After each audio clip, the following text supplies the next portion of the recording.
Where are you going, Holmes? Have you been invited somewhere? We have been invited, Watson, We have. Where to?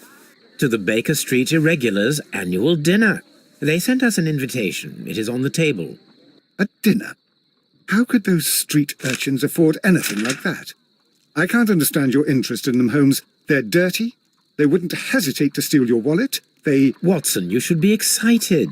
It is a secret dinner. Its location changes every year. Read the menu. Sounds mouth-watering. All right. We, the secret police of Baker Street, invite you, Sherlock Holmes, and Dr. Watson to our annual dinner. Menu, entree, frozen rat-head salad. Is this a joke? Not at all. Pray continue. Main course, sow's udder in Danny Nutcracker's way. Sounds disgusting, Holmes. Hedgehog goulash. Street turnips in homemade juice. And it goes on. I can hear them on the stairs now. Oh, we can't go there. We can't eat that. Watson, you'll hurt the feelings of those poor children. We have to go. Oh, Mr. Holmes. It is fine, Mrs. Hudson. Mr. Holmes. Wiggins, Dr. Watson is getting ready. He will be delighted to join us. You don't look well, my young man. Is there something wrong? Don't tell me the dinner is cancelled. Mr. Holmes is my brother Leighton. He's in a prison cell. They say he's killed 2 men. You have to help us, Mr. Holmes, because I know he didn't do it. Where is he now? From what I've heard, they took him to the yard, and they gave him a good beating already. You know what they're like. They'll hang him. They won't look any further. Holmes, we have to help him. Well, and forget about the dinner. Wiggins, I'll take the case. You're fantastic, Mr. Holmes. I'll be waiting for you at the crime scene. You'll be there, right? It's on Half Moon Street in Whitechapel. Very well.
Please, gentlemen, leave the scene now. Oh, Mr. Holmes, is that you? Good evening, Constable... Constable Marrow. I was here with Inspector Aberline during the Ripper case, Mr. Holmes, back in '88. But then this is nothing like that case. With this one, we've got the murderer, the weapon, and the statements, which speak for themselves. Of course, Marrow. But you know that appearances can sometimes be deceiving. Who were the victims? The 2 men here, both shot. The stab fellow was Brian Vercotti, a well-known ruffian. The other, Kenneth Butler, a jeweller by trade. You spoke of statements. You have witnesses? Well, I was there, so I gave my own statement. And then there were 2 other witnesses who said they saw the killer Chapman. Mr. Turner, a gentleman who lives in that flat over there. and Polly Powell, a flower seller, who was over at the far side of the street.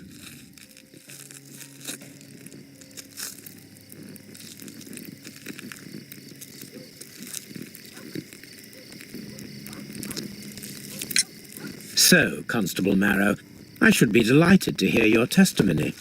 I was standing at the north side of Half Moon Street. That was the side that you came from.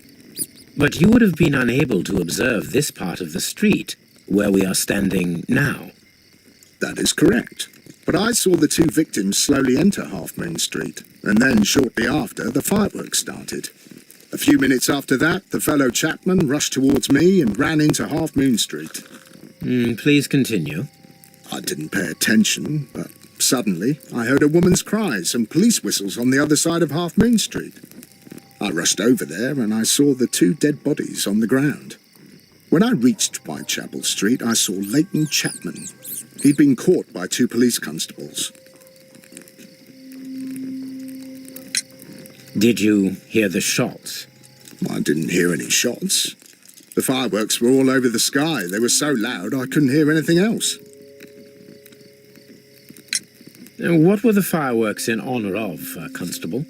Well, today's Queen Victoria's birthday, Mr. Holmes. Ah, yes, I appear to have lost track of the days. It is May now, of course. Constable Marrow, what else caught your attention while you were running through Half Moon Street? I saw nothing but rats, and I took the time to light every corner with my lamp.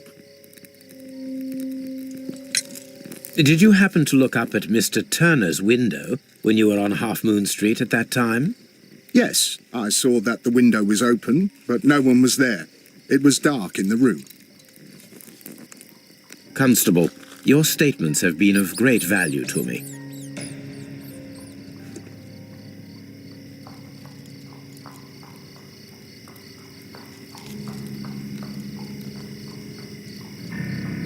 The bullet struck his head. This man didn't stand a chance.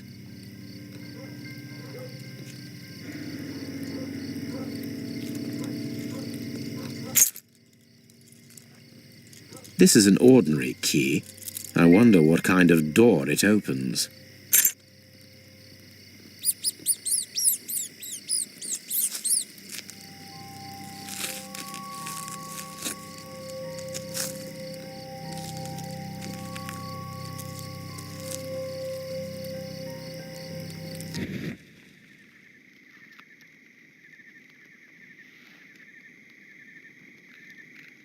A piece of wood that has stuck between the cobblestones. Let us take a closer look. This shard of wood is quite new.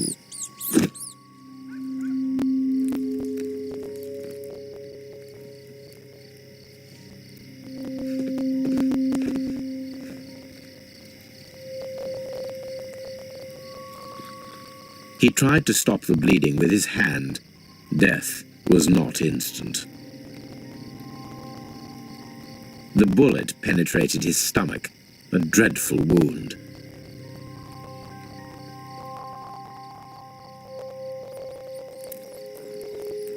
A tattoo from Westgate Prison. Vercotti must have done some time there.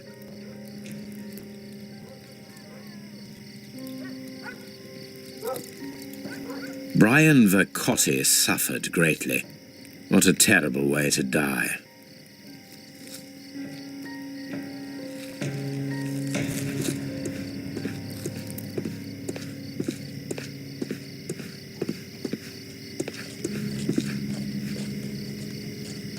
Good evening, Mr. Turner. I heard Constable Marrow reply to you as Mr. Holmes. Are you that detective gentleman? I've heard of you. And well, I know things about this evening. Excellent. Might we hear your story?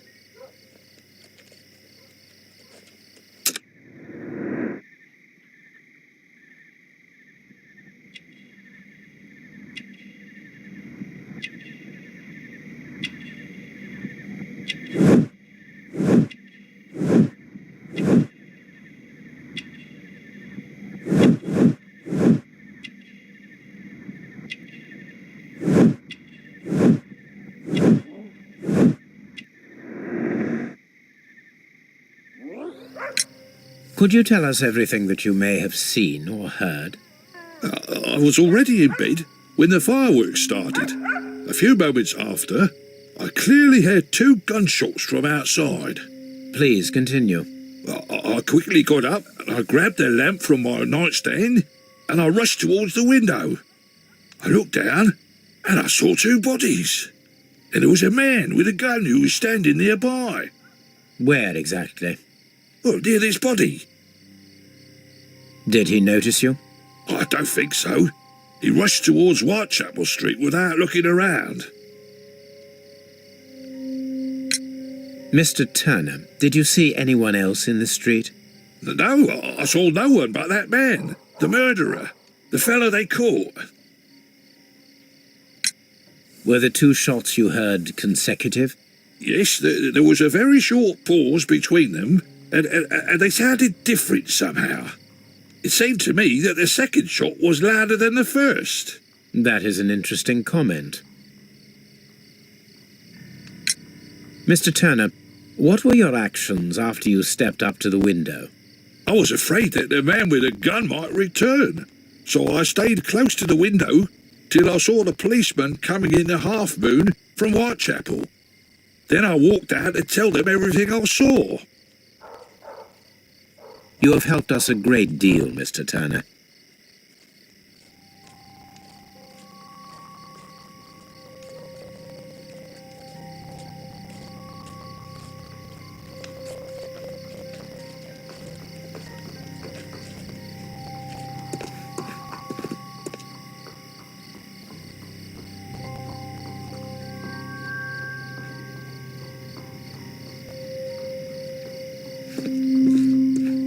I'll do anything to save my brother, Mr. Holmes.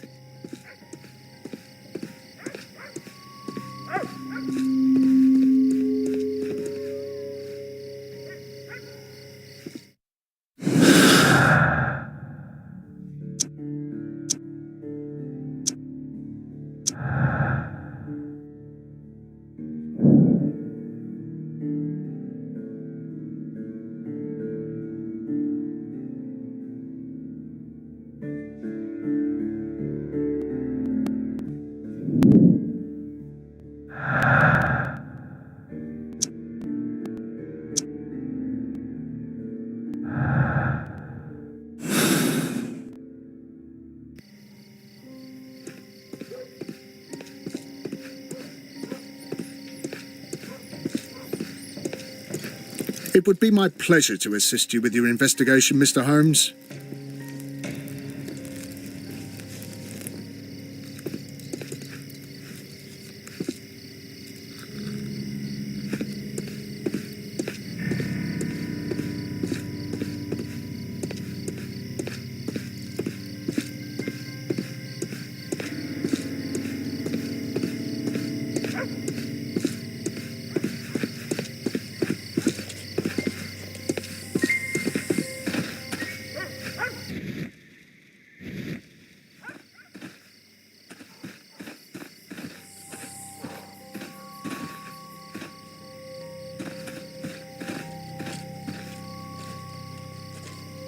Mrs. Powell?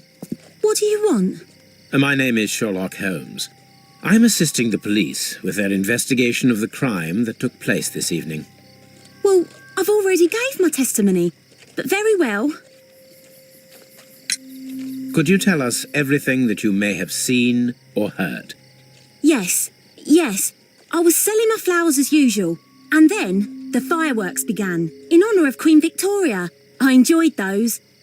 But then, all of a sudden, a young lad ran out of Half Moon Street and stopped just by me. He had a gun in his hand. He was like a ghost, and all covered in blood. It was dark, but I could see him, because of the flashes from the fireworks. And then? I screamed as loud as I could. I knew that a policeman should be on duty in the vicinity. He had no time to escape. 2 constables got him. Then another constable came out from the very same street, and I heard him talking of a horrible murder. Mrs. Powell, did you hear the gunshots? I'm not sure. You know, what with the fireworks? Did you see anyone else leaving Half Moon Street, prior to or at the time of the crime? No, sir, I did not. Even with all the fireworks, I was very attentive, as I'm always on the lookout for customers. My thanks to you, Mrs. Powell.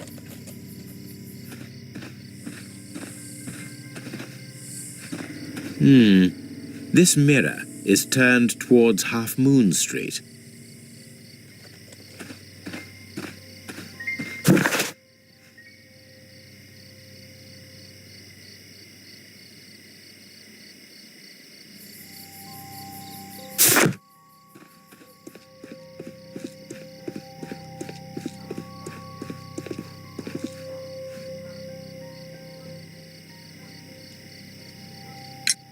Mr. Turner, you have stated that you remained close by your window after the crime, is that correct? Oh, yes, Mr. Holmes. I stayed at my window until the policeman arrived to examine the dead bodies. That is very interesting, Mr. Turner. Constable Marrow stated that he did not see anyone at the window when he was running through Half Moon Street. Well, I think Constable Marrow and me, we might have been distracted by the whistles and shouts coming from Whitechapel. We could have missed each other somehow. You understand what I mean? It was a bit of a stressful moment, to tell you the truth, sir. Allow me to form my own theories, Mr. Turner. Would you mind showing me the view that you had from your window? Not at all, Mr. Holmes. Please, follow me. Mr. Turner appears to live very modestly.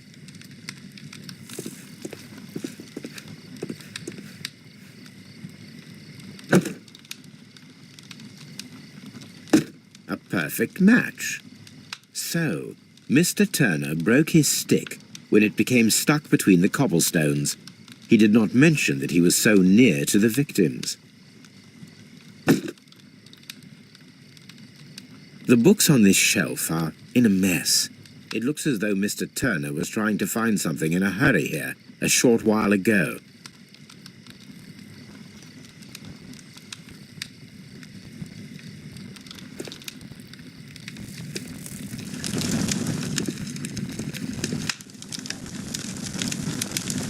This fire is dying out.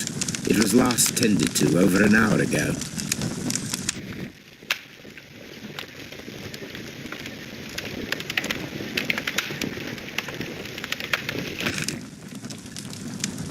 The papers are almost entirely burned. I am unable to see what's written here.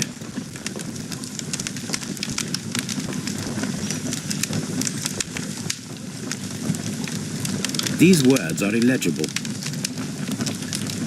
The papers were thrown into the fire just a short while ago.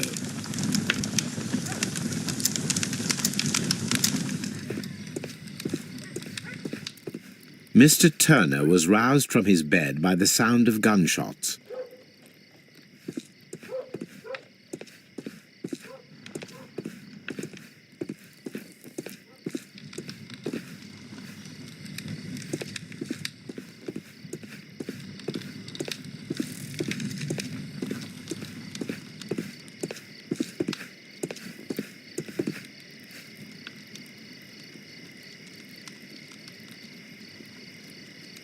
This kitchen knife is quite sharp.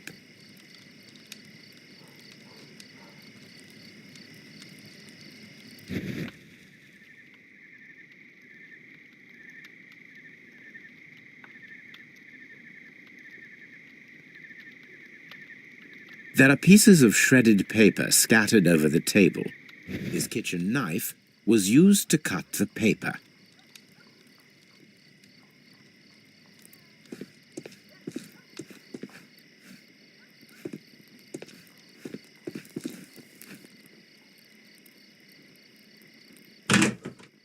So, that's the view Mr. Turner had when he opened the window.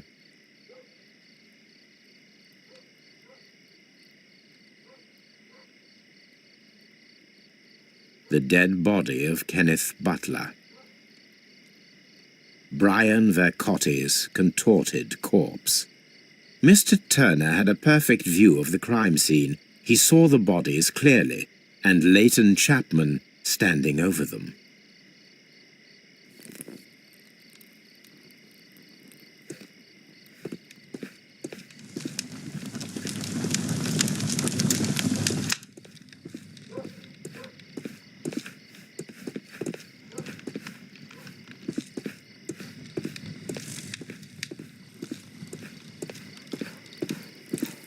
Anything else you would like to know, Mr. Holmes?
No, it didn't happen this way.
No, it didn't happen this way.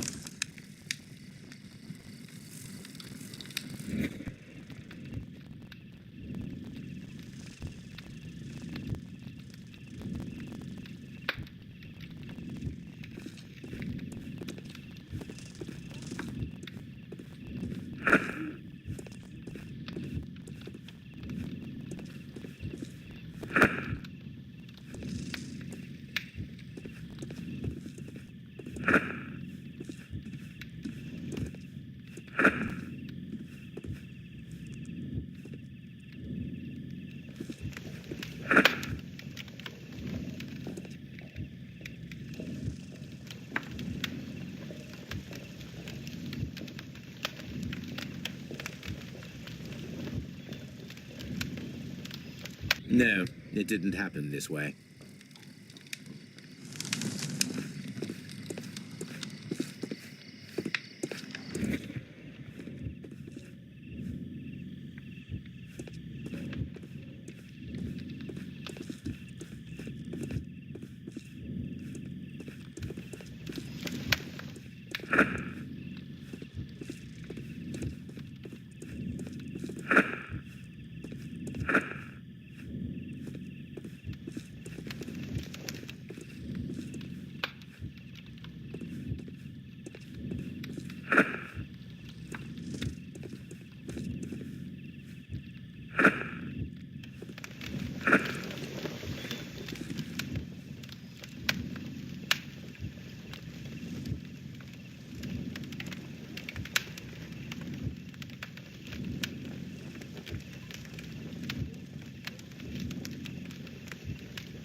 So Mr. Turner used a book to hide an object that he found on Kenneth Butler's body. The question is, what did he find?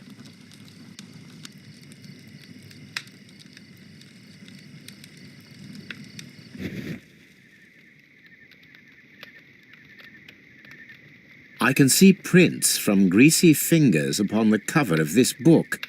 Let us take a closer look. Well now, what a find! A precious jewel, concealed inside a book. A bracelet with a unique ram's head design, a distinctive feature of ancient Grecian artifacts, probably of the Hellenistic era.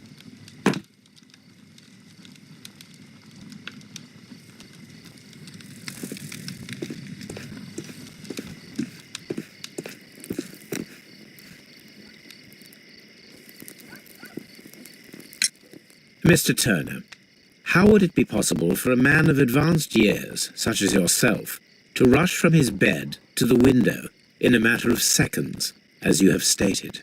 Well, I'm able to move very quickly, despite my age. And when the situation requires it, Mr. Holmes.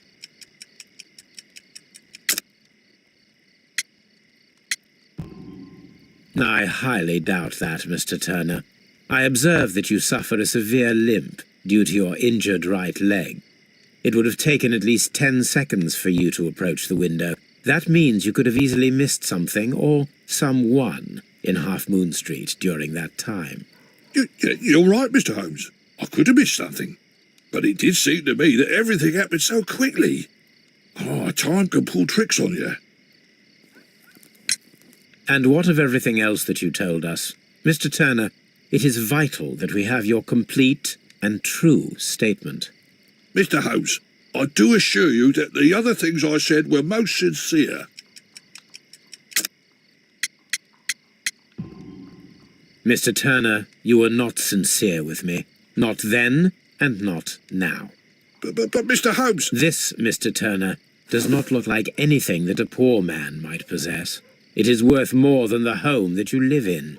I can explain. No, merely correct me if I am wrong. You saw Leighton Chapman through the window, but you also noticed a glittering object on the ground, this precious jewel. You walked down and took the bracelet from the body of Kenneth Butler, and when you heard the whistles, you hurried away. That broke your walking stick. It caught fast between the cobbles. Constable Marrow was unable to see you in the window, as you were climbing up the stairs on your way back to your flat. Upon returning home, you hid the precious jewel inside a book. Mr. Holmes, please don't send me to prison. I didn't do anything bad. I'm just a poor man. When I chanced upon the bracelet, I saw it as an opportunity to make a little money. I was desperate. I only took the bracelet, that's all, I swear. You made a mistake by lying to me. But you are not a criminal. I believe that. Although I must return this bracelet to its rightful owner. I wish this crime had never happened, Mr. Holmes.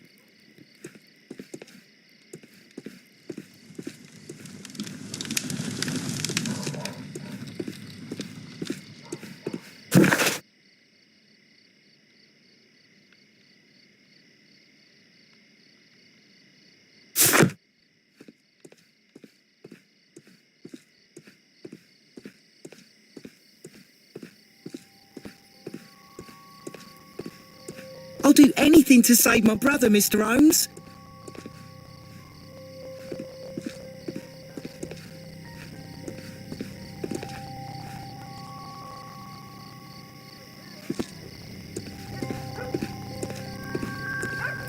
It would be my pleasure to assist you with your investigation, Mr. Holmes.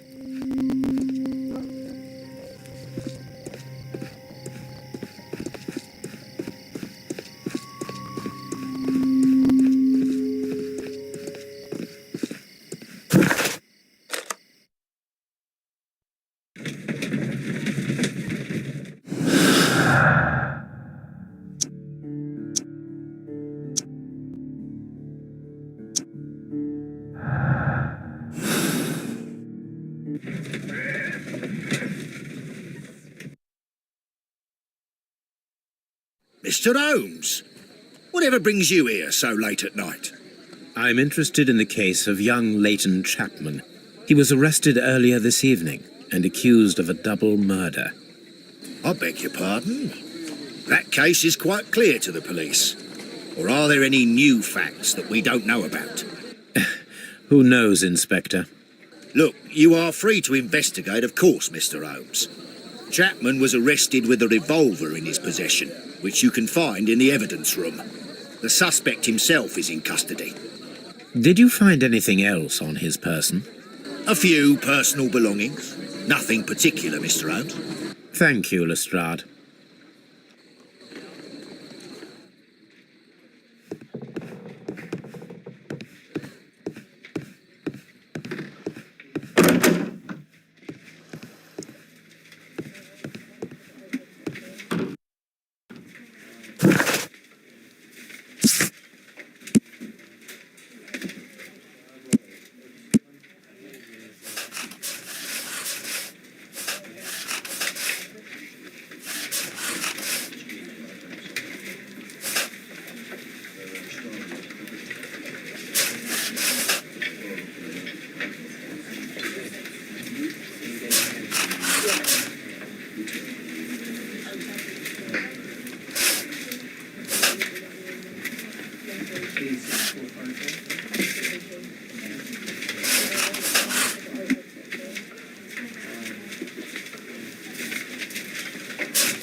These cigarettes are filled with cheap tobacco. Nothing interesting.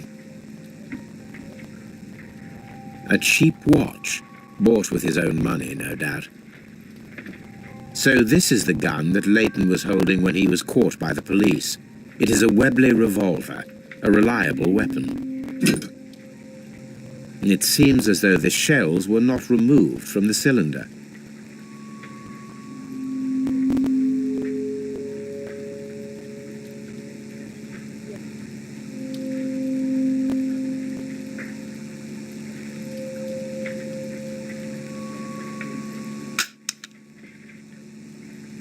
Two out of the 6 shells have been fired. There were 2 shots.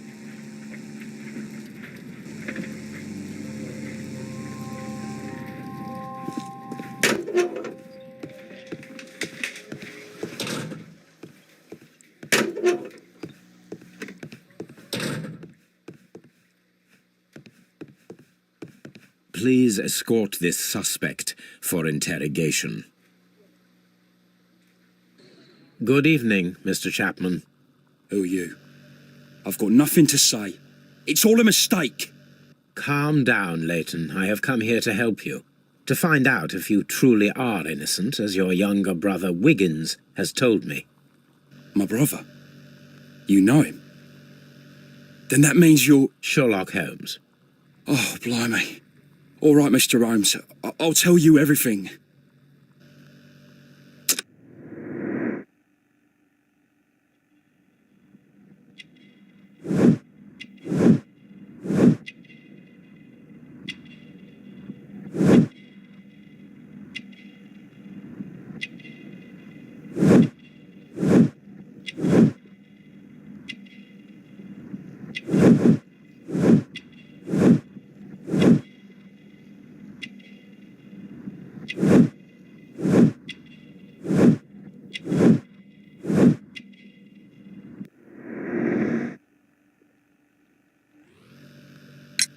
Good. Tell me your account of what happened. I left my work and I hurried up to see the fireworks in Whitechapel. I was late, so I decided to cut through Half Moon Street. I saw the first fireworks light up in the sky. I bumped into a constable on a corner before entering Half Moon. Then suddenly, what with all the firework flare, I saw 2 men. They were both lying flat in the middle of the street. I stopped where I was. I thought about turning back to the police, but as I was thinking of that, I saw a third person. He was leaning over the body that was furthest from me. The second I saw him, he raised his head and he stared at me. In a flash, I saw his gun, but he made a dash for it instead and he escaped through Whitechapel Street. So you might still have had time to return to the constable. I panicked. I didn't know what to do. Anyway, I approached the bodies just to see if they were still alive. I saw that one had blood pumping out of his stomach. He was dying. It was horrible. The second one was already dead. He had a hole in his head. He was holding a gun in his hand, though. I took it, and then I followed the third man. Interesting. Pray, continue. I turned a corner, and I saw the man standing in the middle of the street. He seemed to be in some sort of panic. And then, Mr. Holmes, something strange happened. I told the police and they laughed at what I said, but I swear to you, my words are true. I started running towards him. But then I was blinded by a flash. It was so bright that I hardly saw anything for a good dozen seconds. But I kept running forward. As I arrived in Whitechapel, I heard a woman screaming. And then I was caught by the police. But there wasn't a trace of that man. Of course, then they found a gun and all that blood. I couldn't see the murderer escaping and all that mess. Perhaps I was still half-blinded at that moment. A thrilling account, my young man. Leighton, are you able to describe the person whom you saw standing in Half Moon Street? Well, I wasn't able to see his face at all. It was too dark, and he was too far away. I could see his silhouette. And what about that? Nothing so special. He was wearing a jacket. He was quite average in size and his weight. I see. Was there anything else that struck you at the time? No. But perhaps it's strange, but I can't remember the sound of his footsteps as he was running away. Perhaps it was because of the fireworks or the surprise of me seeing him. Leighton, I confess I am puzzled. Why should a young lad like you take a gun from the hands of a dead man and set off in pursuit of a probable killer? I know. I keep wondering that, but at the time it was like a reflex. A criminal ought to be arrested, and he was armed. You were willing to risk your life. That was a little foolish, unless you wanted revenge. No, Mr. Holmes. I was just being brave and stupid.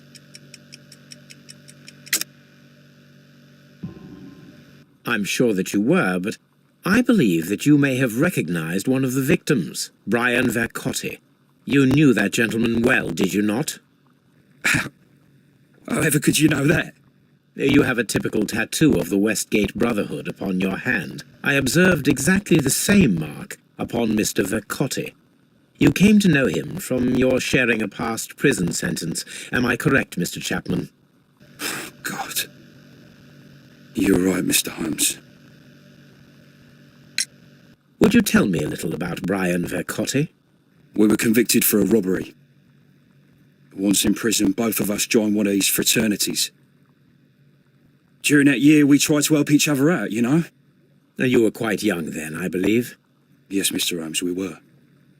We'd only stolen a pound of meat. After we were released and when I saw what my little brother had become, I decided to work towards living an honest life. And Vercotti? He had a hard time. His sister had died in a Whitechapel dispensary while he was in prison. He had no family anymore. Our paths split. He fell back into crime. So you lost him? Yes. And for around 2 years, I heard no news of him at all. We shall see you soon, young man. Mr. Holmes? Mr. Holmes? Mr. Holmes?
That is not the one I need.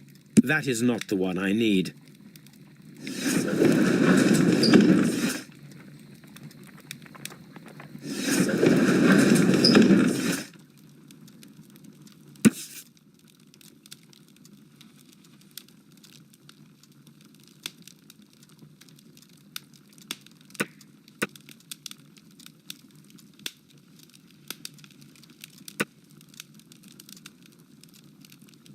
Here it is. I need to continue my research in my archives.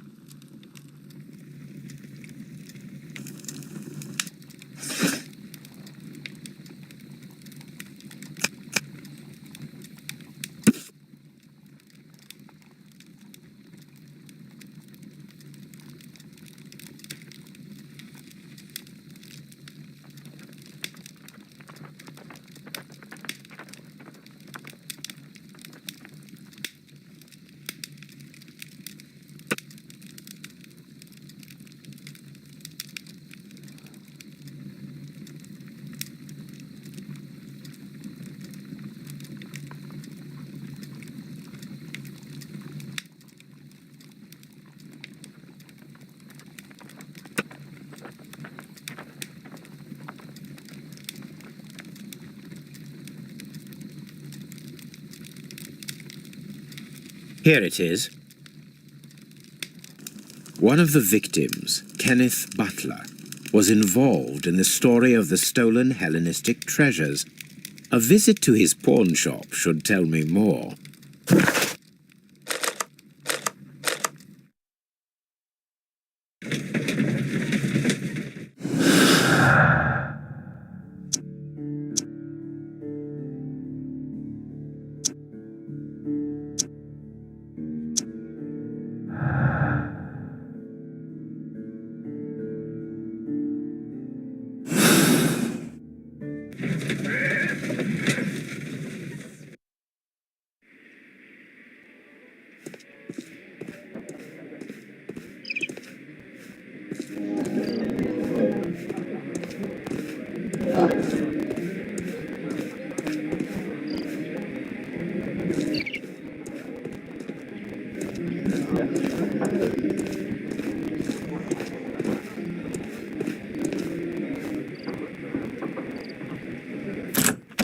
Mr. Butler's key matches the lock perfectly.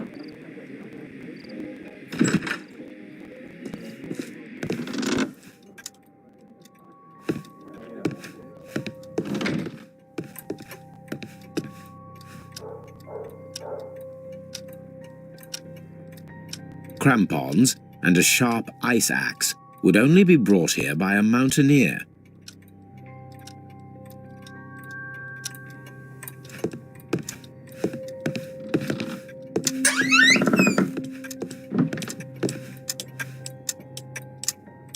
A flare pistol.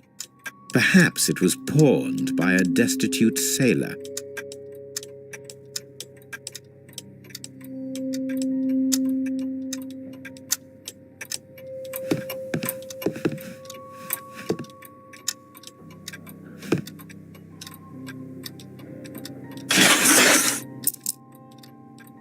The ram's heads.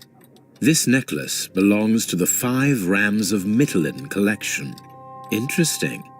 That means that Kenneth Butler owned a part of this collection all this time, 10 years after the theft.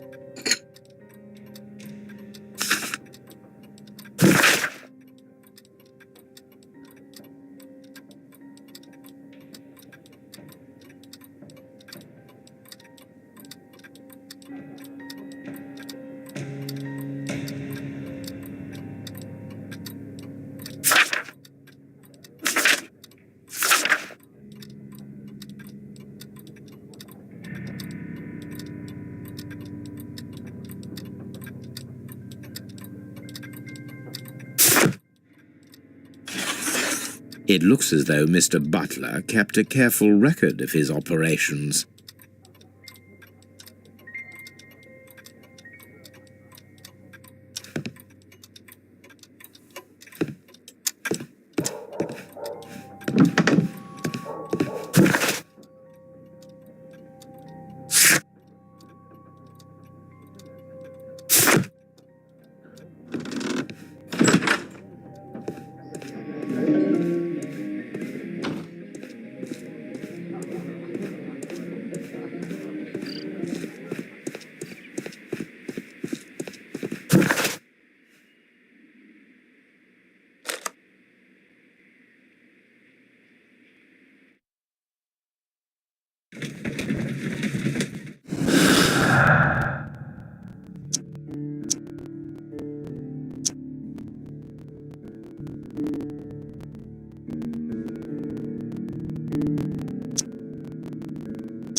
What's up with you, lad? What are you waiting for? I'm waiting for my brother to be released. Your brother? The one that you caught, beat up and imprisoned. Ah, the murderer. He ain't killed no one, copper. Watch your mouth, lad, else you'll be joining that worthless brother of yours.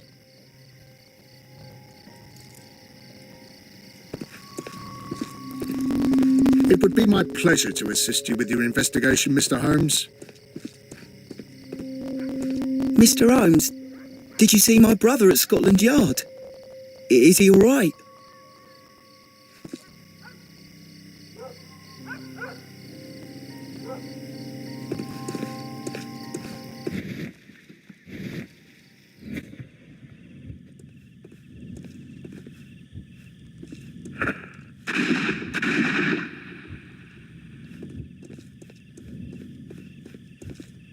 I am unable to see any higher.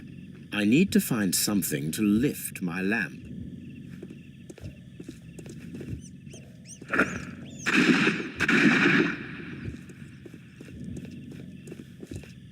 I am unable to see any higher.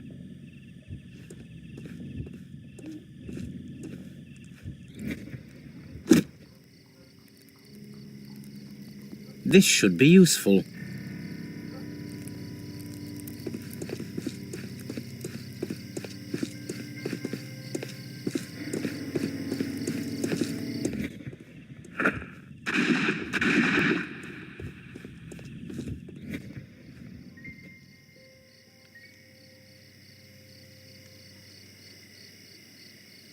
Nothing interesting here.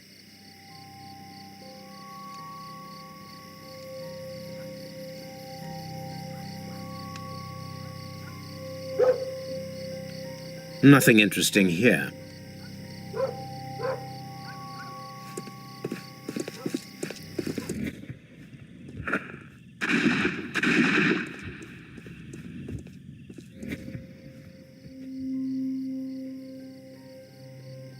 This is most definitely a bullet hole.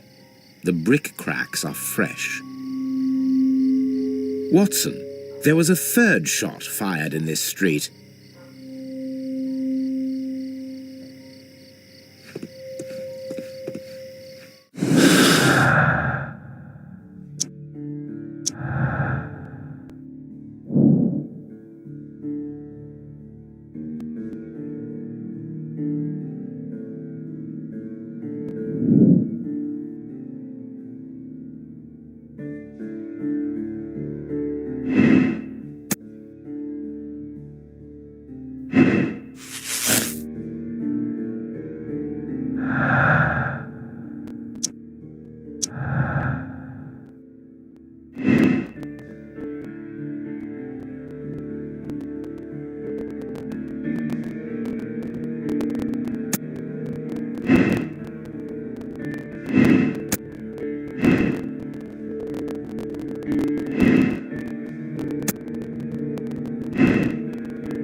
Constable Marrow, I would value your assistance in this investigation. It would be my pleasure, Mr. Holmes. I would like to make sure that there are no places in Half Moon Street where a man could hide while you were running through it with your lamp. All right, Mr. Holmes, what should I do? Take your lamp and start walking, just as you did before, and try to find me. Understood.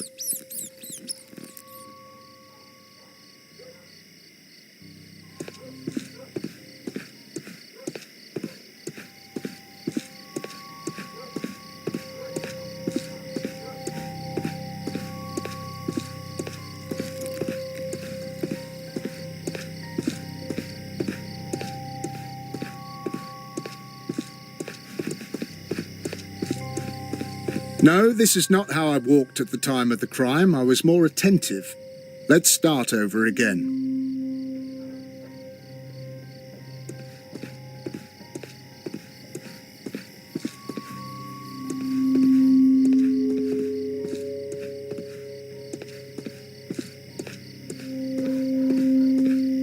I can see you very well, Mr. Holmes. All right, Constable. Let's try again. I'll find another place to hide.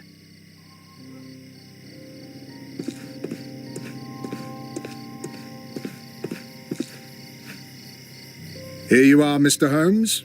All right, Constable. Let's try again. I'll find another place to hide.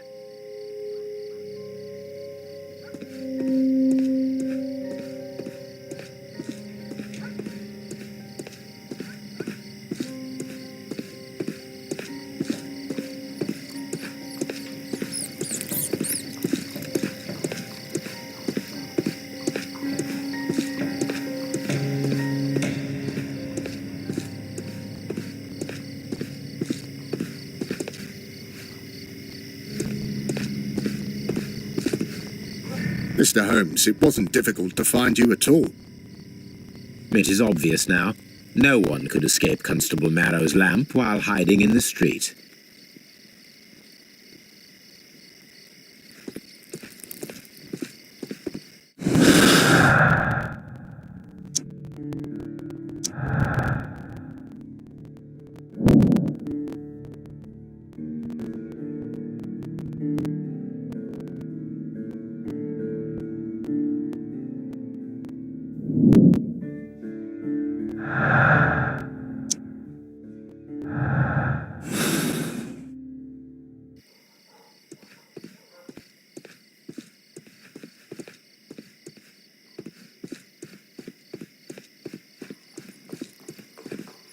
It would be my pleasure to assist you with your investigation, Mr. Holmes.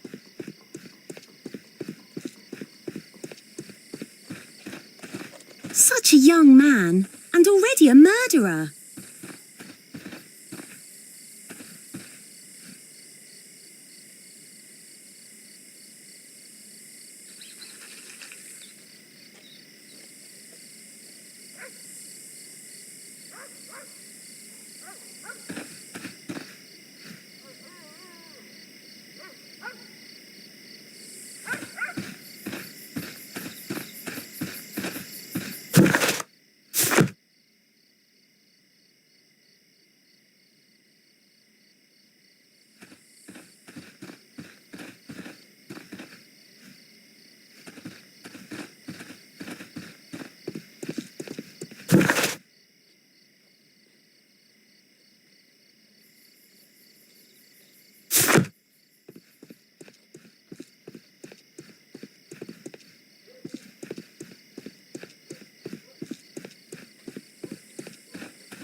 These tools are exactly what I need to climb the wall.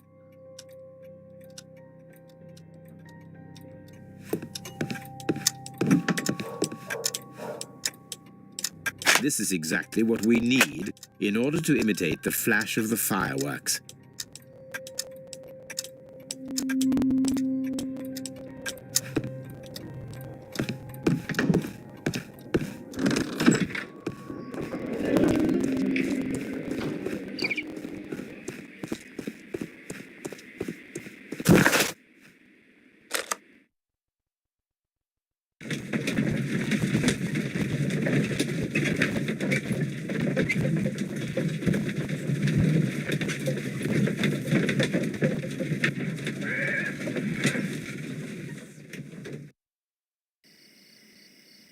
I'm always wondering what's on your mind, Holmes.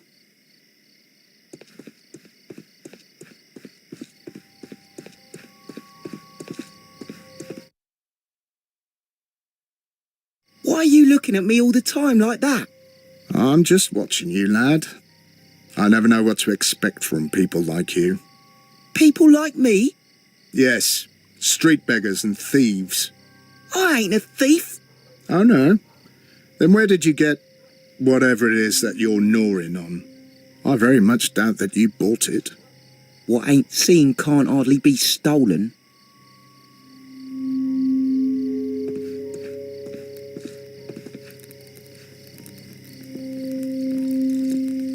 Constable Marrow, Watson, I would like to perform another kind of reenactment with your help. I'm listening, Mr. Holmes. I want to check if Leighton's testimony can be trusted. If someone could vanish into thin air at a specific moment. But Holmes, I don't see how. I am going to be the mysterious gentleman whom Leighton followed. I will stand exactly where he saw him before he was blinded by the flash. Watson, you will be Leighton. When I fire the signal flare, you should start to chase me. I understand, Holmes. You, Constable Marrow, just play your part and do exactly as you did. Just, please, wait 5 seconds after the signal flare. I doubt that Polly Powell would have screamed any earlier. As you say, Mr. Holmes. Let us begin then. Catch me if you can.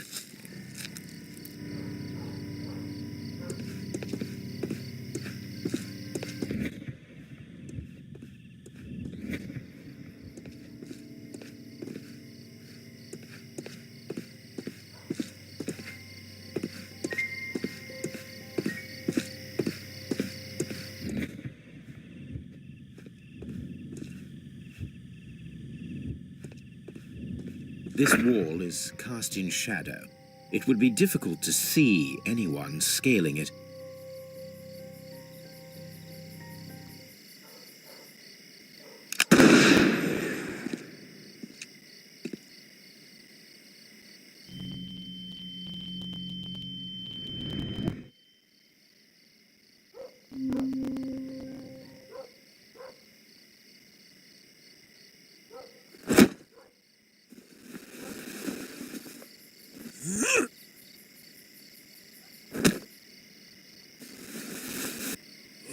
I can barely see anything.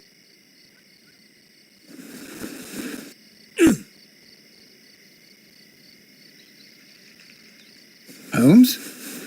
Are you there?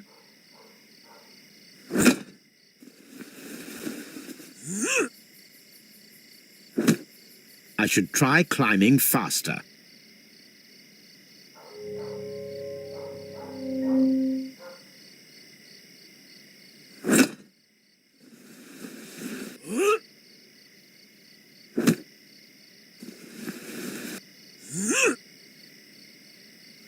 I can barely see anything.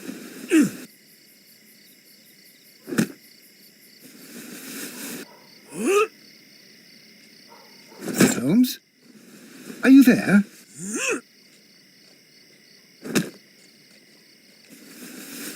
Where is he? My God, a man can't just disappear like that.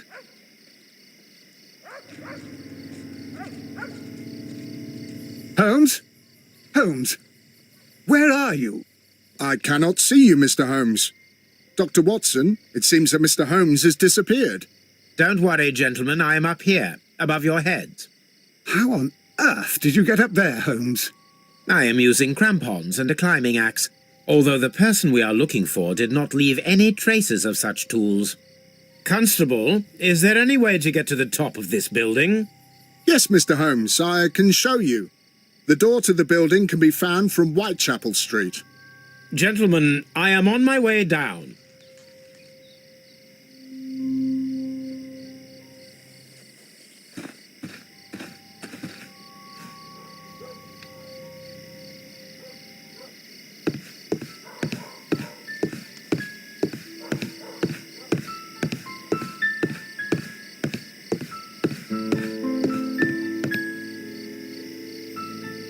Someone broke through the window to get inside the attic, but in his haste he ripped his jacket.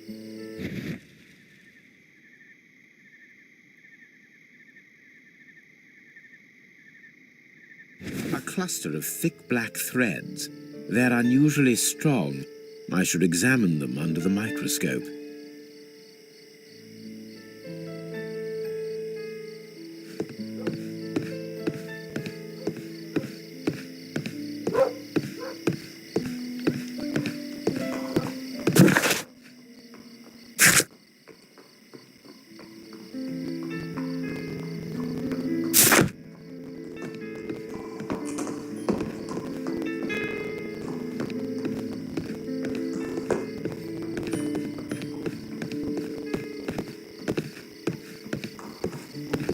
These shards of glass are from the window above.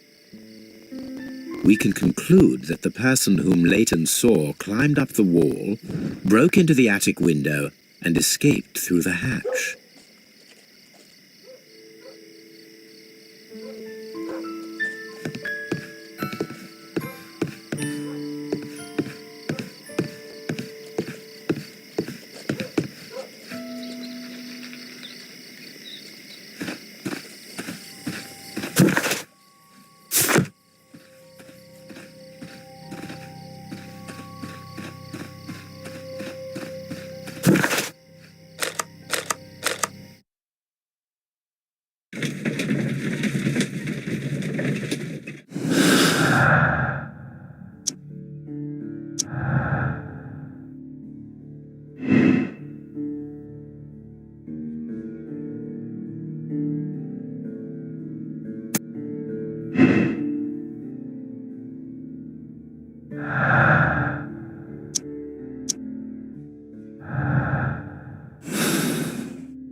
Hello, Toby. All you need now is a shawl and a mock cap, and you could be Mrs. Hudson's younger sister.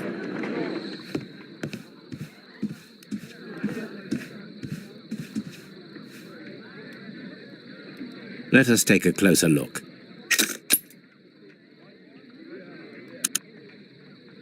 It is not a thread, but a hair. I very much doubt that it is human. I need to compare this sample with a human hair and a horse hair. A shaving brush is usually made from horsehair. Watson, could you please pass me your shaving brush? Here you are. Watson, look, what's outside the window? Where? I don't see anything. Ouch! Holmes! Oh, don't make such a fuss. One little hair.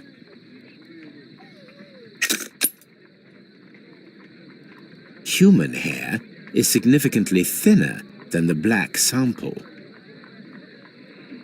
The horsehair is thinner than the hair that we found. So, this black hair belongs to an animal, and it is larger than a horse.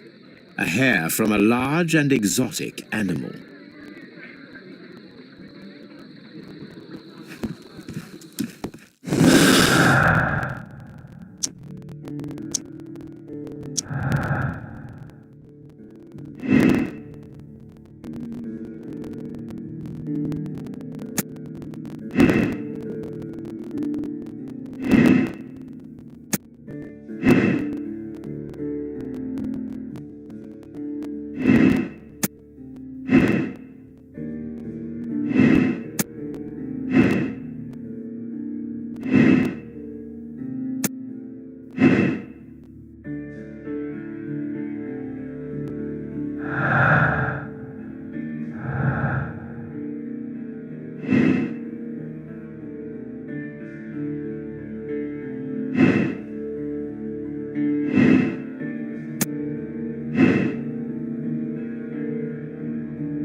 Wiggins is currently at Half Moon Street.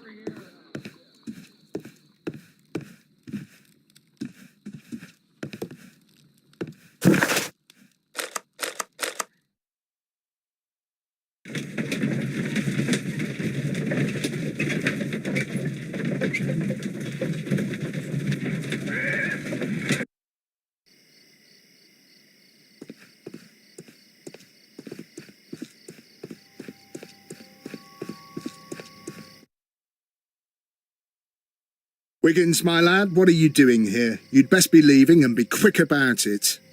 I've done nothing wrong. You'd learn more by watching Mr. Holmes. He knows exactly what he's doing. Not like you. Oi, watch your tongue.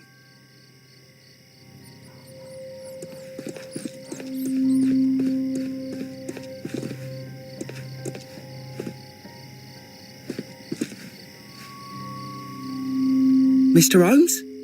We have good news for you, Wiggins. The investigation has proven very interesting so far. We found facts and details that confirm your brother's innocence. I knew it, Mr. Holmes. But for now, Wiggins, we need your help. Anything you like, Gov. I need you to locate a circus that has stopped over in London. It needs to have disposed of at least one exotic animal, a very large one. You can count on me, Mr. Holmes.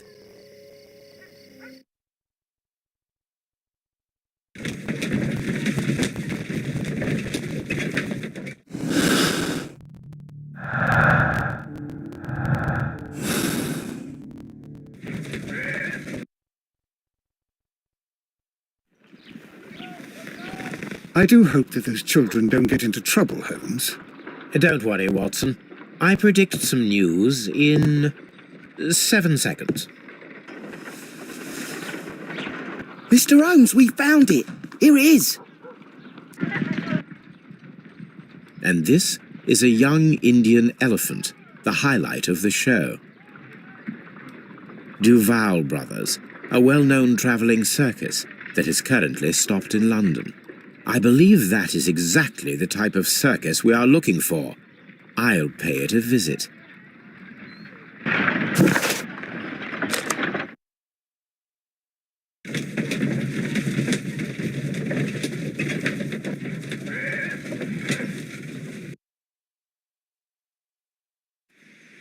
Aye, you! Stop right there. Good morning, sir.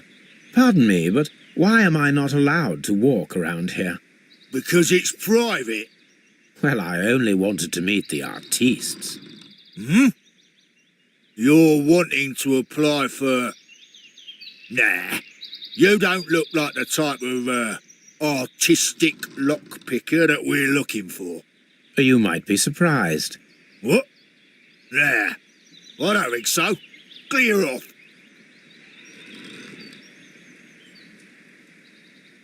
You're a bit slow to catch on, eh? Get lost.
A map of London and the surrounding area.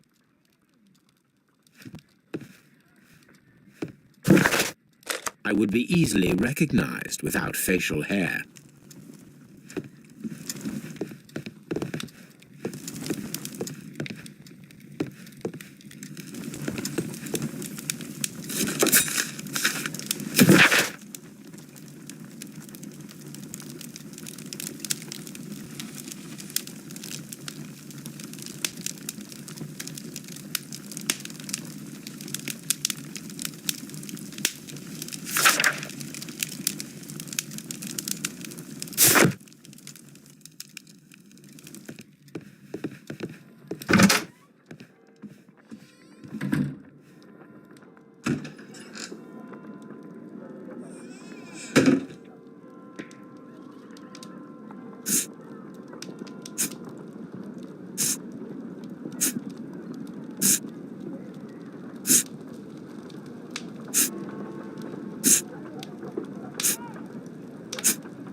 I'd better wear a shabby hat.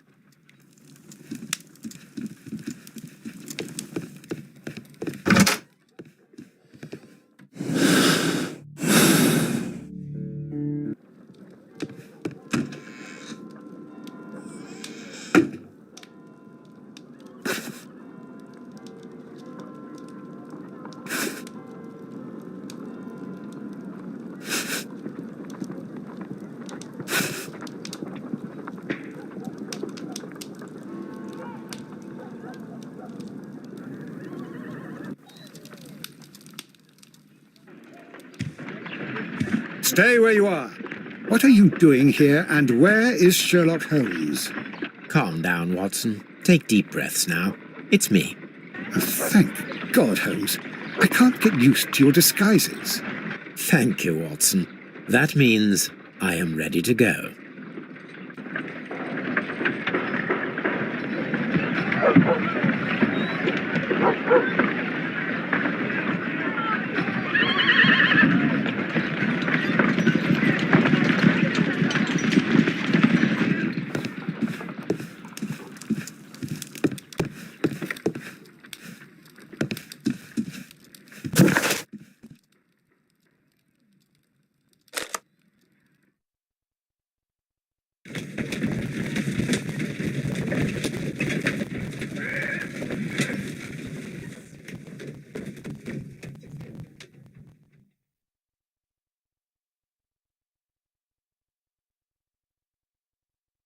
Who are you? What's your name? My name is Nigel. I'm here to open the locks. Talented, eh? Let's see. Go inside the marquee and show yourself to Charles Foley.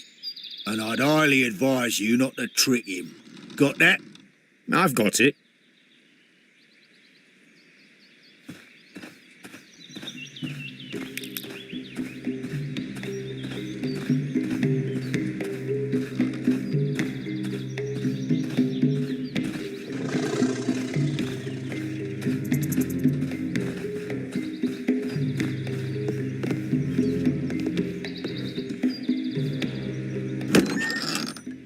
So, everything is here just as you asked. And what about the money? Some of the barrels are wet. Transportation issues, it couldn't be helped. Whatever. We'll be here after midnight to pick up the supplies. I want to be paid first. No. You'll be paid after we make the transfer, as I said. Right? I hope that no one saw you. The police are on the lookout. Of course not. I'm a professional. Glad to hear it. Be ready for tonight, then.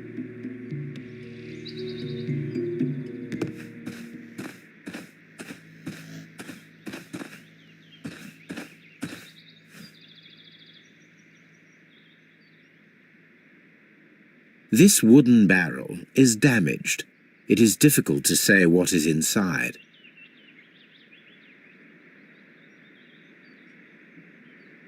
There is a spot on this barrel that was intentionally painted out.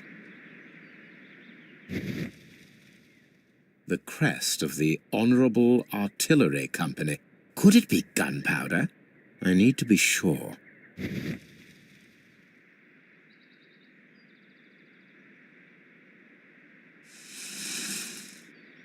Judging by the fractions and the scent, I can confirm that it is, in fact, gunpowder.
The barrels are roughly clustered. It seems as though they were brought here in a hurry.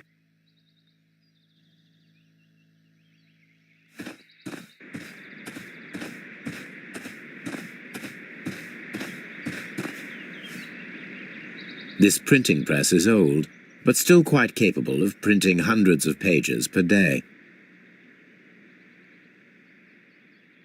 From lambs into lions. Those are words of encouragement and defiance. That's a picture of a contemporary gentleman wearing a Robin Hood hat. Interesting. This poster was clearly made to fire up rebellion amongst the people.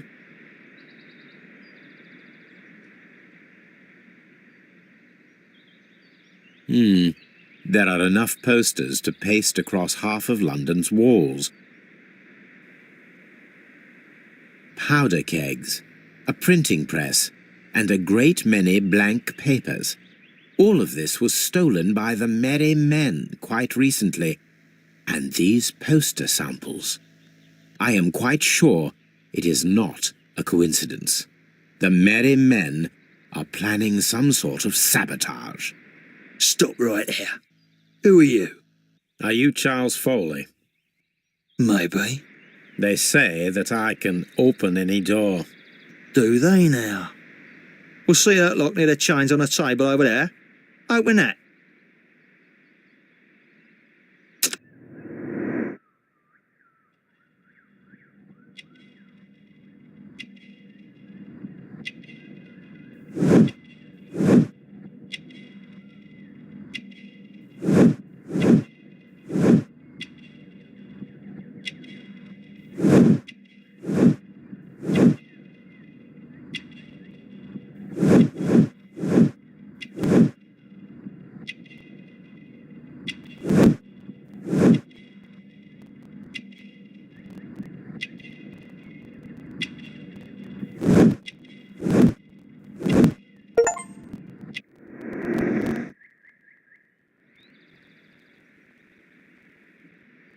Are you still tampering with that lock?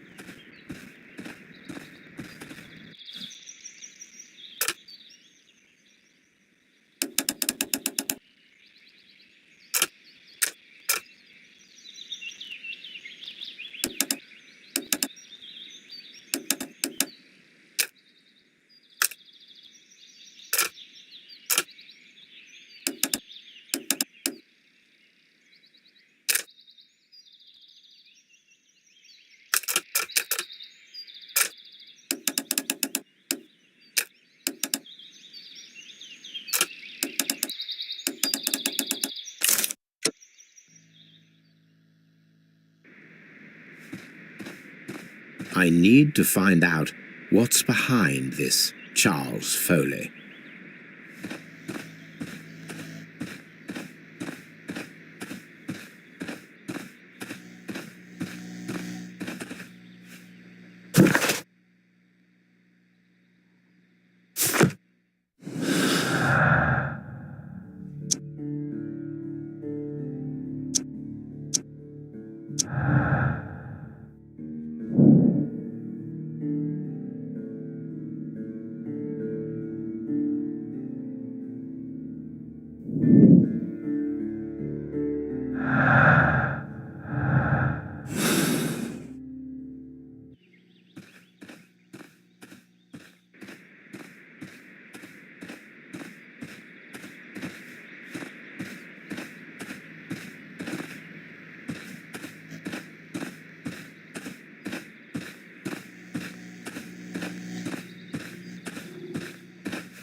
Charles Foley is inside the marquee.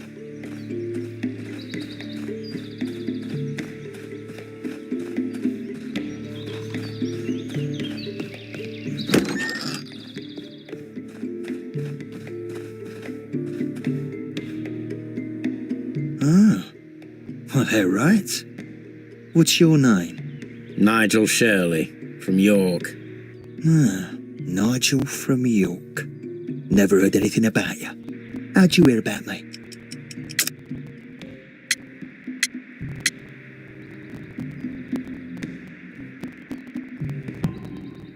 It's a long story. I met your brother, Vincent the Butcher Foley, in prison. He told me all about his betrayal and all about you. Before I was released, he told me that you might find a job for me one day and pay me some money for me craft. Well, he died 7 days ago in prison. I'm sorry to hear that. That's all right. The traitor has paid the blood price for it. And you'll do the job anyway, because I need a talented lockpicker. I know just where to search for his legacy. It's all about the Hellenistic treasures, isn't it? Gosh, you fool. Now, listen up. You'll come with us tonight, and you better mind yourself. Us? Wait, who's coming then? Billy, Jack and me. And what will I get for that? We'll share the loot. The one you seem to know about. Right. Wait for us at the abandoned manor house on the corner of Ladbroke Grove and Kensington Park Road at midnight. Deal.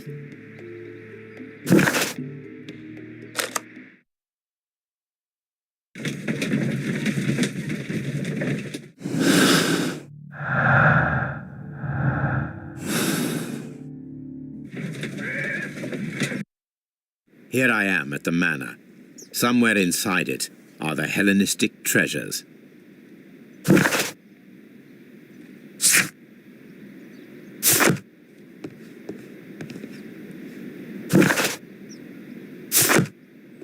This lock is quite old. It shouldn't be much of a challenge.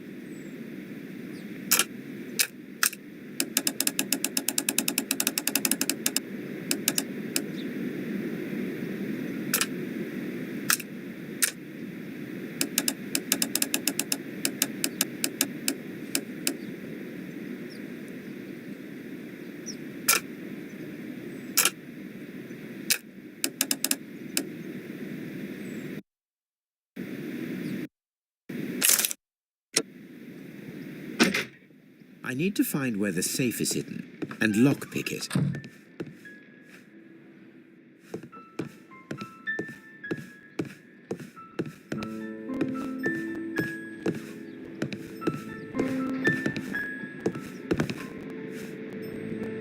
This cupboard is an absolute mess.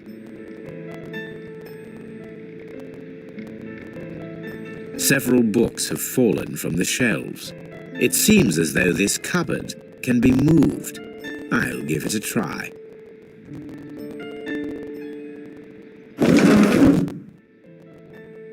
So, that's the lock I must open tonight. Let me see.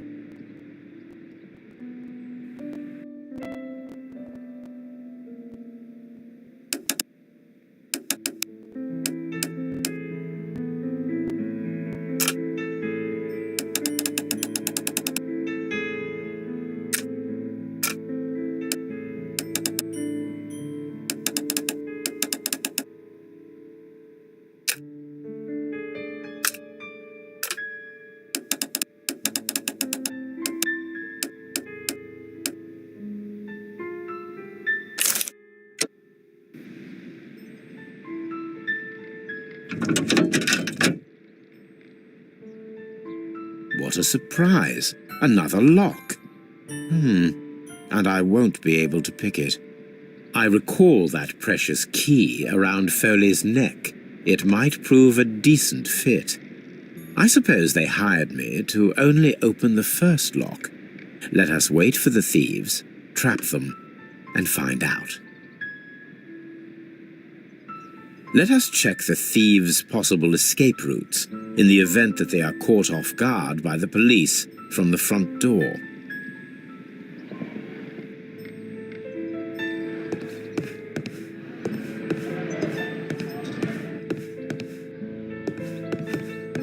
This door is a perfect means of escape in an emergency.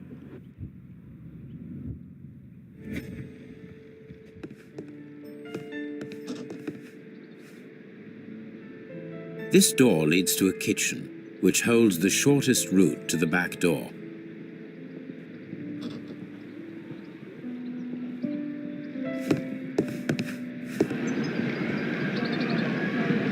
This should be useful.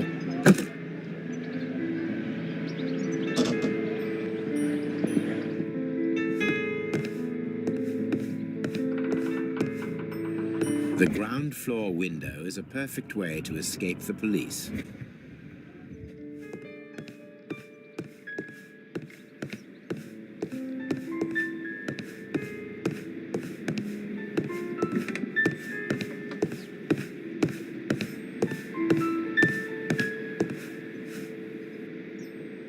I wonder what this old chandelier is doing on the floor. It looks as though it was poorly attached. I suppose that the thieves already tried to open the lock with this formidable hammer, but they were unsuccessful.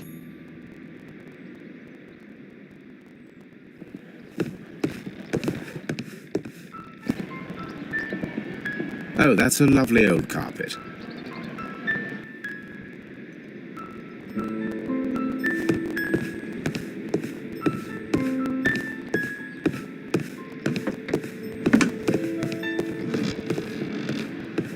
Although this window is high above the ground, it would be possible for one of the thieves to attempt to use it for their escape.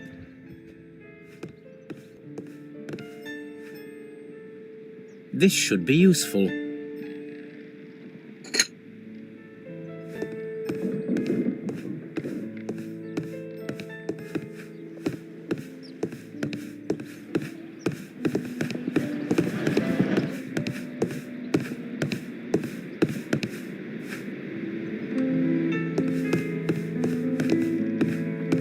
The thieves won't attempt to escape through the front door if the police are right behind it.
I suppose that the thieves already tried to open the lock with this formidable hammer. I wonder what this old chandelier is doing on the floor.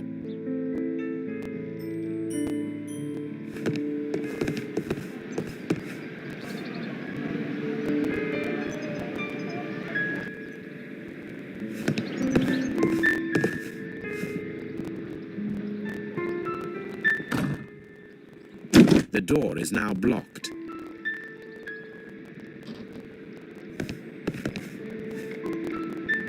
This hatch leads to a cellar.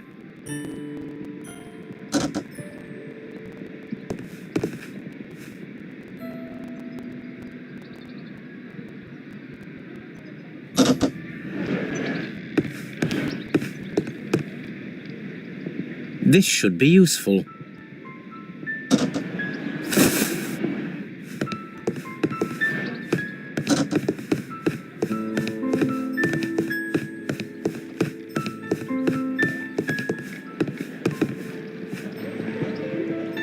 Oh, that's a lovely old carpet.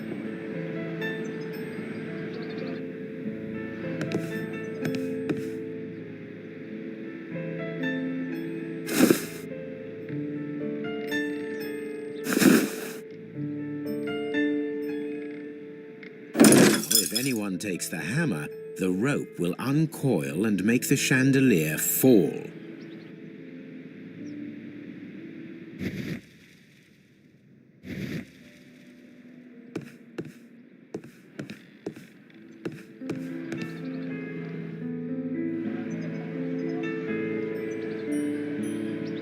Oh, that's...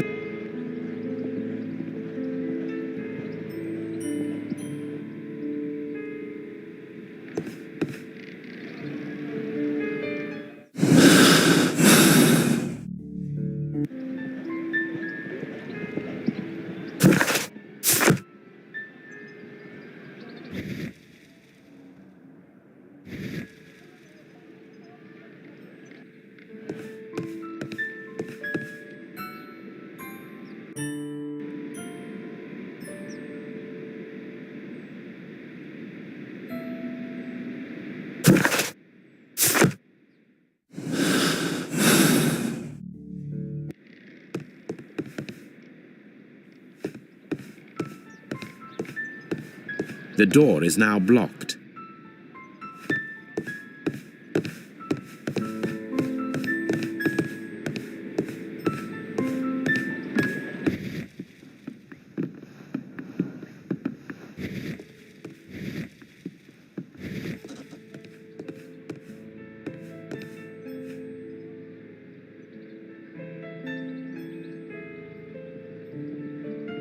This hat.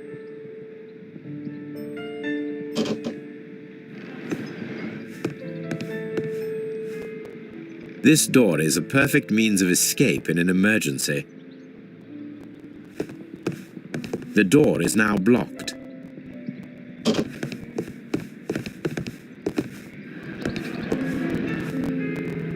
This works very well. No one will escape through this window now.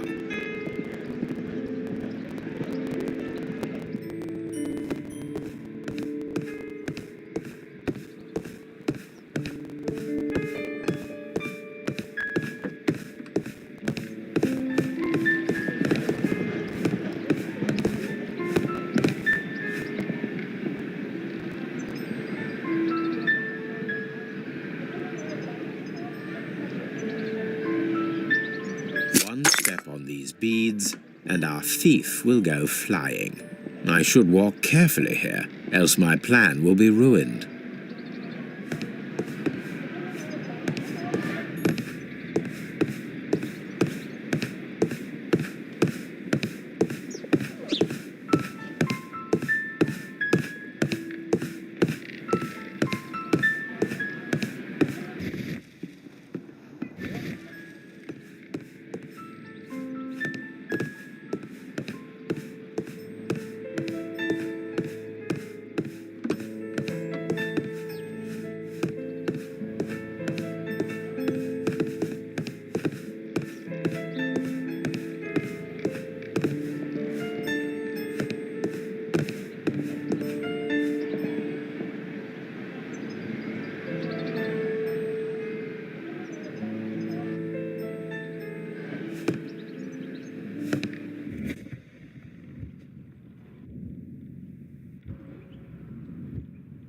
Any thief who finds his way upstairs will roll down very quickly. If he runs through the dining room and takes a sledgehammer to force open the door, the chandelier will knock him down.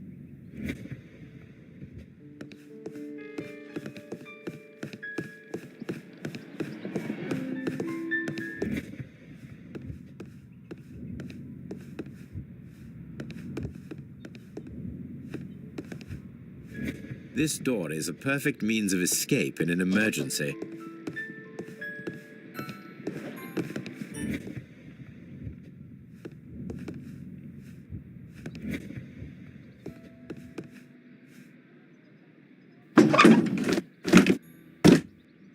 There is no ladder. If anyone falls here, he will need assistance to get out.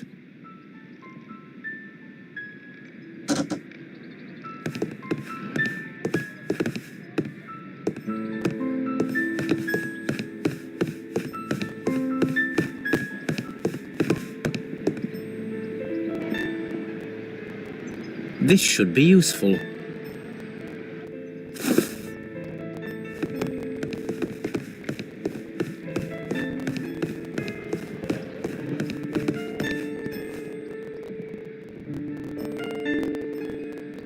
Now, it's not an open hatch, just a nice carpet on the floor.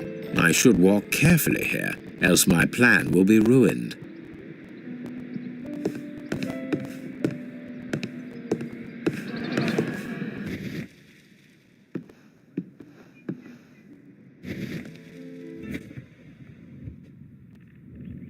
Now, if a thief runs through the kitchen, he'll pay a surprise visit to the cellar.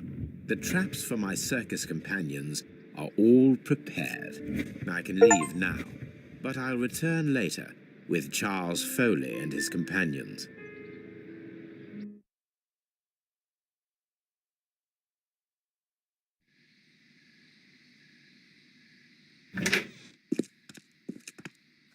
Police! Police!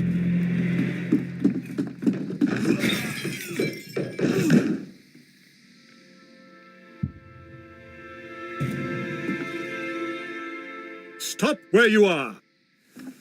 Where are they? Trapped, Watson, with your assistance. How so? You sounded just like a real bobby, my dear fellow. You startled them into the traps. I did?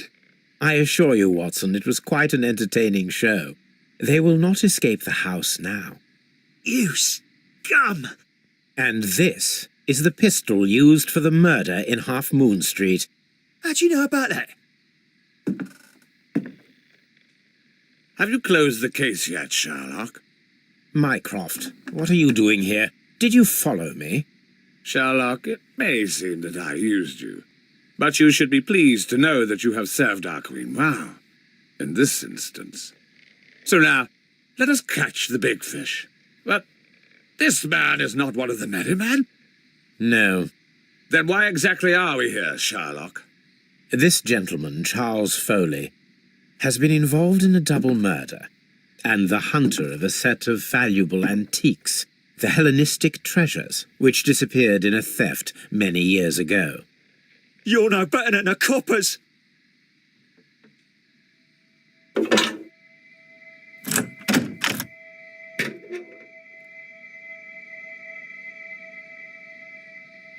Holmes, that is incredible.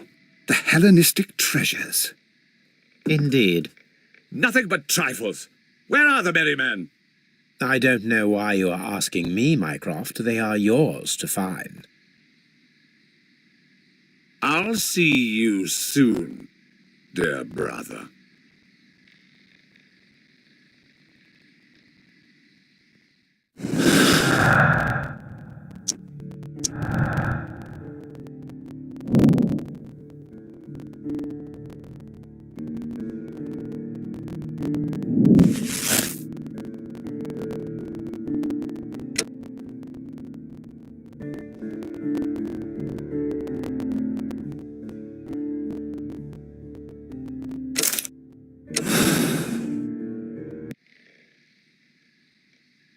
Charles Foley, you committed the crime of premeditated murder and of theft.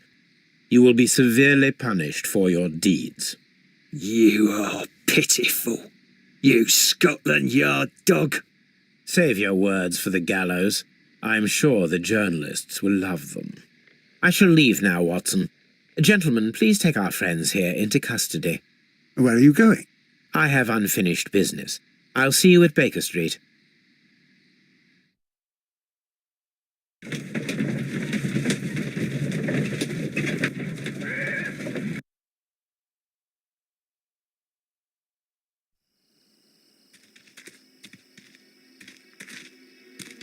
Be careful with the lamps.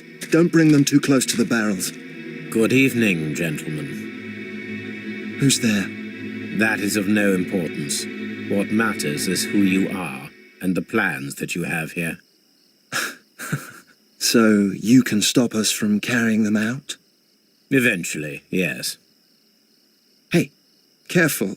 You'll blow us all up. I'm listening. We are a group known as the Merry Men. But I suppose you knew that already. We are the men who've already lost everything of value in their lives. We are ruined shopkeepers. We are workers who were fired from their jobs, honest people who were robbed. We were forced out from our homes and thrown onto the street, and all of this in the name of the so-called law. The laws that were set out by our government. The laws that make the commoners only more vulnerable and the wealthy more protected. We are not only from the British Empire. Some of us are from the New Lands, America, Australia, and we are many. But men we are still, and we are merry for that we stopped being afraid. For those powers that be had done their best to plant the fear inside our souls, and we accepted it so easily. The fear advised us to keep our heads bowed. It prevented us from fighting. Bankers and politicians, they own our lives, our work, our bread, and they push us to compete between each other, just to see who may serve them better. But in the end, they are the few, so they are weak. They are nothing without their titles. We should not fear them. Our so-called masters should fear us instead. The time has come for our group to stand tall. Our great and many merry men. We are going to blow up the London Stock Exchange. No life shall be lost. But ownerships, debts, and property titles? They shall all be destroyed. They're only papers, after all. So many people will be freed over this night. That is a radical step to take. What result do you truly expect? Chaos. But soon people will understand that they are free, and that they don't belong to anyone. They will be able to work for themselves, together, without letting the rulers dictate what to do, and finally justice will arise. What you are intending to do is a crime. It is not justice. How do you see justice, then? Kids go to prison for a loaf of dry bread. And how many lords do you see punished for stealing from their people? Sending them to their deaths in mines or overseas to fight for land? Our masters wouldn't hear us. So now it's time to sing the song of the merry men. Will you let us do our duty?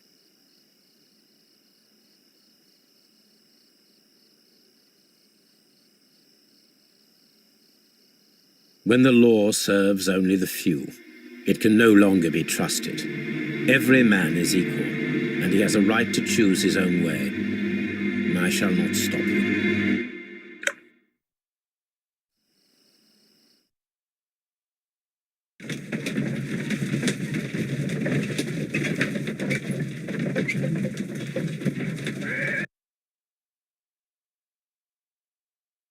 So, you're interested in Russian literature now? Quite, lately. It is an interesting book. I remember a few lines. Really? I tried reading it myself, but I had a hard time understanding it. Yes, Doctor. It's about intelligence. Sherlock, I vaguely recall one of the lines. Sometimes it takes something more than intelligence to act intelligently. There were also a few words along the lines of, pain and suffering are always inevitable for a large intelligence and a deep heart. Tell me, Doctor, does my brother show any signs of pain or suffering? Not that I know of. Because you see, Doctor, behind all of his masquerade, my brother does possess a deep heart. So deep that he does not recall where he places his love. Well, I'm sure that... His love and his duty that, in the first place, should be directed towards the Empire. For without it, we would be nothing. A country filled with uncivilized men. I should leave now. Sherlock, Dr. Watson. Holmes, what just happened? What was that? The start of a new world. Anything in the post, Watson? Any clients worthy of our attention? Only a second reminder from Mrs. Hudson about our new neighbour. She urges you to remove your... Oh, I don't care about that. Holmes, the lady who will be moving in shortly has requested the use of our spare room to place all of her boxes. Wait, what? A lady?